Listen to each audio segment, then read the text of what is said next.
Assalamualaikum warahmatullahi wabarakatuh. Halo semuanya, kembali lagi bersama saya dalam channel YouTube Man3 Bantul dalam program Sapa Mantaba. Oke baik, sebelumnya izinkan saya dulu untuk berkenalan. Perkenalkan, nama saya Safa Salsabila Uliata Fida dari kelas 12 Agama 2. Nah, untuk podcast kali ini kita kedatangan narasumber yang sangat istimewa. Nah, narasumber kita izinkan dulu kali ya untuk berkenalan. Oke, baik Mas, silahkan berkenalan dulu. Ya, halo semuanya. Perkenalkan, nama saya Ahmad Warih Nurul Habiba dari kelas 12 MIPA 2 dalam program Sapa Mantaba. Betul sekali. Nah, ini sebelumnya nih, saya mau tanya dulu nih, untuk Mas Warih ini mondok atau di rumah atau bagaimana? Kebetulan saya di rumah. Oh, di rumah. Oke, baik. Nah, rumahnya di mana ini kira-kira? Boleh tahu, boleh di-spill mungkin? Rumahnya ada di dekat lapangan Ketonggo Wonokromo Pleret Bantul. Ya, kalian harus tahu ya, ini nggak jauh ini dari Nggak jauh, Man3 cuma Bantul.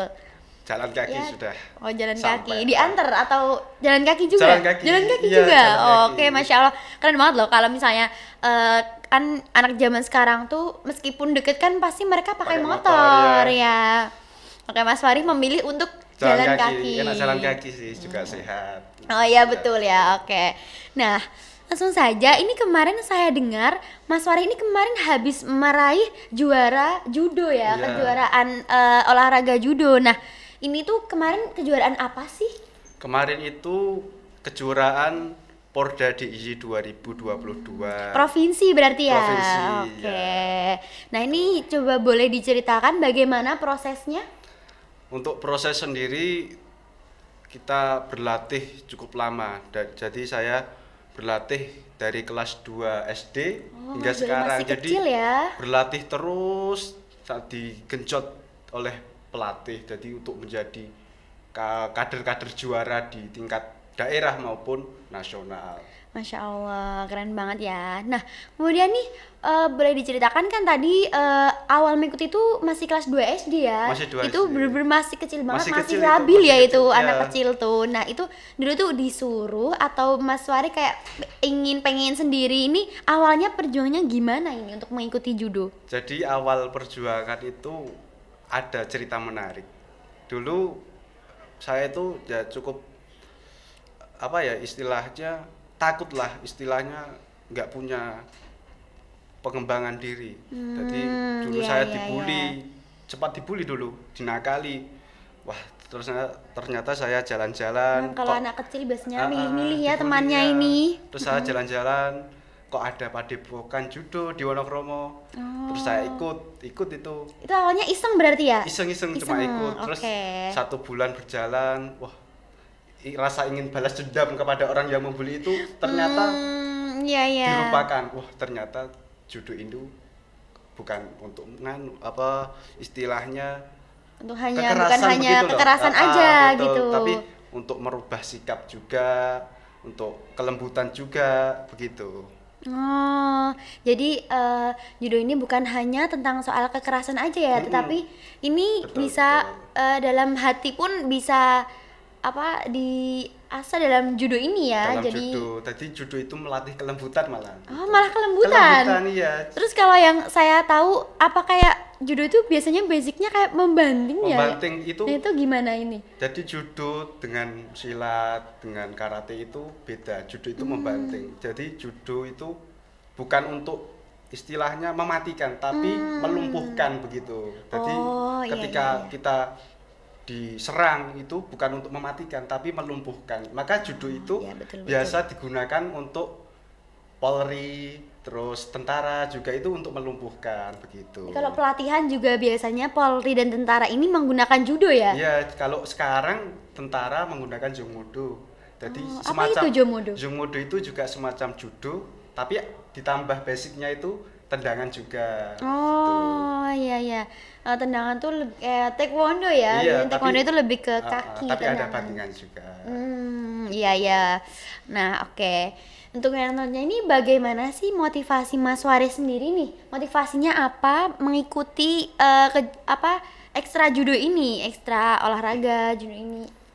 Untuk motivasi sendiri itu di dalam semboyan judo adalah mengubah watak manusia. Jadi manusia yang brutal ketika masuk judo itu akan menjadi lebih lembut. Manusia yang suka marah itu menjadi pemaaf gitu. Jadi judo itu melatih akhlak, moral, dan etika. Jadi pelatihan pun itu tuh nggak hanya soal fisik ya? Enggak, jadi juga soal kecerdasan juga, melatih Iya, ketepatan iya. itu juga melatih etika, bagaimana kita adabnya kepada orang tua, adabnya kepada guru itu juga dilatih. Oh, kalau saya mah baru tahu nih, karena saya sebagai orang luar ya, sebagai orang Iya. luar nih baru tahu bahwa judo ini ternyata nggak hanya soal kekerasan, karena setahu saya umumnya aja ya judo itu kan sama seperti bela diri Bela pada diri, biasanya. iya, iya. Nah, itu saya kira hanya memacu pada membela diri. Jadi kan membela diri kan biasanya Iya, kekerasan gitu ada ya. kekerasan. Makanya ternyata judo seperti itu ya, tidak seperti yang saya kira. Oke, baik. Nah, bagaimana sih perjalanannya Mas Wareh nih? Perjalanan latihan selama ini pasti kan ada lika-likunya ya. Ini bagaimana, boleh diceritakan? Untuk perjalanan berlatih yaitu kita mengadakan latihan itu dalam 1 minggu 3 kali. Terus wah kayaknya kurang cukup ini untuk bisa sampai juara. Terus saya buat latihan lagi di luar bersama rekan-rekan senior. Ayo latihan, tambah waktu, tambah jam biar kita lebih maju begitu. Oh, baik. Berarti satu hari ini latihannya tuh udah pasti 3 kali? Atau tergantung Kalau jadwal? Jadwal itu 1 minggu 3 kali, tapi Oh, satu kita hari. Iya, satu minggu. Aduh, maaf. Lupa. Tapi kita kok kurang cukup untuk bisa sampai ke situ. Terus akhirnya ada senior juga inisiatif, ayo kita buat latihan di luar Oh, iya. untuk melatih fisik juga, melatih kekuatan di dalam. Betul sih, betul. kita. Karena kan kita untuk menuju ke kejuaraan kan tidak hanya 1 kali 2 kali latihan ya. Iya, Kita betul. memerlukan benar-benar diasah benar-benar Diasah. berkali-kali, nggak hanya 1 2 kali betul, aja. betul. Tadi- Itu pun kadang kejuaraan nggak selalu menang Nggak gitu selalu ya. menang. Oke. Nah, ini kan bagaimana sih keseruannya ini ikut lomba judo nih? Bagaimana? Coba boleh diceritakan. Jadi keseruannya cukup banyak. Jadi kita bisa keliling luar kota, kita iya, bisa betul, liburan. betul. Itu salah satunya. Juga ketika kita mendapatkan juara juga ada bonusnya begitu. Oh iya sih. Tuh. Jadi juara tuh hanya sebagai bonus ya. Ya, Bonus bukan juga. hanya sih, tapi untuk pencapaian prestasi juga. iya. Sebenarnya bonusnya malah jalan-jalannya ini ya. Bonusnya juga Kayak itu dulu termasuk. saya juga ada nih cerita sedikit, gak apa-apa ya. Nggak apa-apa, boleh, Dulu boleh. waktu saya ini masih SD dulu, waktu tahun 2017. Iya, iya. Saya ini pernah mengikuti kejuaraan taekwondo ya dulu. Nasional Dulu- ya? Iya, nasional, betul banget. Nih dulu di Semarang. Saya juga anggapannya kalau misalnya kita kejuaraan tuh hanya oh ya udah kalau latihan habis itu kejuaraan udah, habis itu udah. Ternyata kayak ada Ada keliling-kelilingnya. kita jadi merasa nggak nggak stres ya, Nggak cuma stres, terpacu pada cuma- kejuaraan ya, aja. Betul. Jadi bisa merasakan ternyata habis tanding kita juga perlu refreshing juga begitu. Betul. Nah, kemudian nih kan untuk mencapai pada titik ini kan pasti nggak semudah yang dibayangkan ya. Nah, pasti adalah support system yang membuat Mas Fahri ini bisa sampai ke titik ini. Kira-kira siapa sih support system tersebut? Support system salah satunya adalah orang tua. Karena orang tua itu doanya sangat mustajab sekali ya, terutama ibu. Betul. Begitu. Terus nomor 2 kawan. Jadi kawan yang baik itu selalu mengingatkan pada diri kita. Kalau kita benar maka akan mengatakan benar. Kalau kita buruk akan mengatakan kita buruk. Begitu. Oh, betul. Jadi jangan nggak cuma kayak aku tuh nggak enak, jadi kalau mau bilang buruk tuh kayak jadi bilangnya bagus gitu, bukan kayak gitu ya. Kan kayak gitu. Karena kan terkadang pribadi kita kan tergantung dengan siapa kita berteman, ya kan. Kalau misalnya kita berteman dengan orang yang positif, terkadang kan kita juga mendapatkan sinyal. Akan ikut positifnya juga. Betul. Dari aku pun sendiri kayak juga berpikir seperti itu, karena kalau menurut saya kan kalau misalnya kita cuma berteman sama orang yang itu aja, yang dia nggak berprogres ke depannya kan, kita juga pasti ngestak di situ aja ya. Betul, jadi nggak akan maju juga. Betul banget.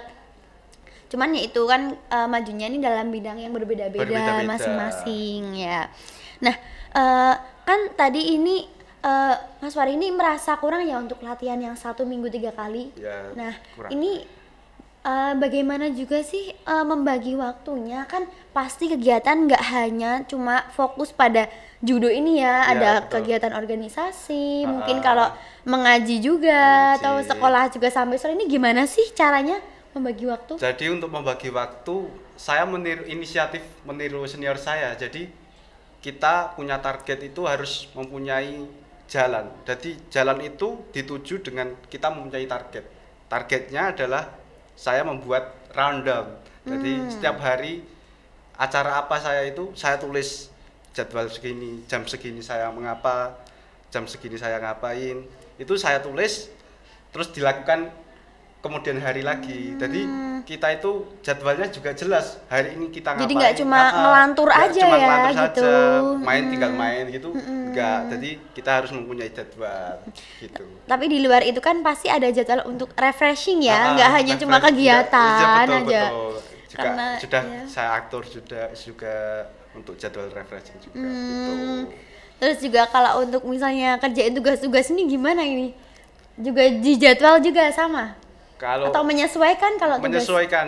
Jadi ada jam belajar juga saya jam belajar itu juga saya gunakan untuk kekurangan tugas-tugas gitu. Salah satunya. Iya betul. Ini bisa menjadi contoh ya untuk saya maupun teman-teman. Jadi kalau misalnya kita akan kita mau melakukan sesuatu tuh lebih baik di jadwal, dibuat kayak schedule gitu. Jadi kan kita lebih terarah juga ya. Betul, iya. Oke, baik. Nah, ini untuk dari Mas Fahri sendiri ini apa sih harapan ke depan untuk diri sendiri maupun untuk teman-teman? Harapan untuk diri saya itu dan untuk teman-teman, semoga selalu diberikan kesehatan, diberikan kelancaran dalam belajar. Amin. Dan semoga mendapat cita-cita yang diinginkan gitu. Amin ya. Ada lagi? Mungkin itu saja sih. Oke. Jadi kalau misalnya kita pun kalau misalnya ada target pun kan kita menjadi lebih bersemangat ya untuk mencapai itu gitu. Betul, semangat.